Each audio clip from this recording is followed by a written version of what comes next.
पांचवें अध्याय का महात्म्य। श्री भगवान जी बोले कि हे लक्ष्मी, अब पांचवें अध्याय का महात्म्य सुनिए।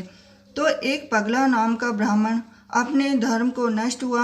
वह कुसंग में बैठ मच्छी मांस खावे, मदिरा पान करे, जुआ खेले। जब उस ब्राह्मण को जाति से निकाल दिया गया तो वह किसी दूसरे नगर में चला गया और देवयोग से पिंगल नाम के राजा के यहाँ नौकर हो गया। तो राजा से और लोगों की चुगलियाँ किया करे।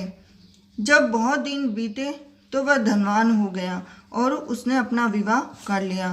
परंतु स्त्री व्यभिचारिणी आई तो वह स्त्री को नित्य मारे। तो एक दिन उस स्त्री को बहुत मार पड़ी। तब उस स्त्री ने दुखी होकर अपने पति को विष दे दिया, जिससे वह मर गया। फिर ब्राह्मण ने तोते का जन्म पाया। तो कुछ काल बीते वह स्त्री भी मर गई। उसने तोती का जन्म पाया। तब वह फिर उस तोते की स्त्री हुई।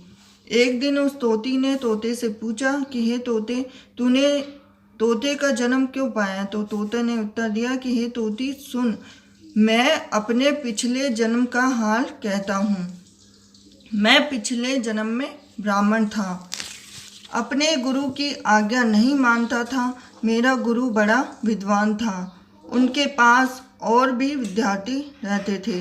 गुरुजी जब किसी और विद्यार्थी को पढ़ाते थे तब उन्हें उनके बीच में बोल पड़ता। कई बार गुरुजी ने मना किया पर मैं नहीं माना। तब गुरुजी ने मुझे श्राप दिया कि जा तू तोते का जन्म पावेगा। इस कारण मैंने तोते का जन्म पाया। अब तू कह किस कारण से तोती हुई? तो तोती ने उत्तर दिया कि मैं पूर्व जन्म में ब्राह्मणी थी। जब ब्याही आई तो मैंने पति की आज्ञा नहीं मानी थी, तब पति ने मुझे मारा। तब मैंने एक दिन अपने पति को विष दे दिया और वह मर गया। यह सुनकर तोते ने कहा कि तू बड़ी नीच है जो अपने पति को विष दे दिया। तो तोती ने कहा, नरक के दुख भी तो मैंने ही सहे हैं। अब तो मैं तुम्हें अपना पति मानती हूँ। एक दिन वह तोती वन में बैठी थी। वहाँ एक गिद्ध आया और तोती को उस गिद्ध ने पहचान लिया और वह उस तोती को मारने दौड़ा। आगे आगे तोती और पीछे पीछे गिद्ध। उड़ते उड़ते तोती एक शमशान भूमि में थक कर गिर पड़ी। तो वहाँ एक साधु का दाह हुआ था। साधु की खोपड़ी वर्षा के जल से भरी हुई थी, तो तोती उसमें गिर गई। इतने में वह गिद्ध आकर उस तोती को मारने लगा।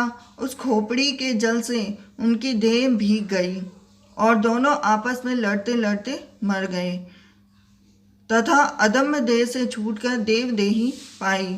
विमान आए जिन पर बैठकर दोनों बैकुंठ को गए और वह खोपड़ी उस साधु की थी जो गीता जी के 5वें अध्याय का पाठ किया करता था। जय हो गीता माता की जय।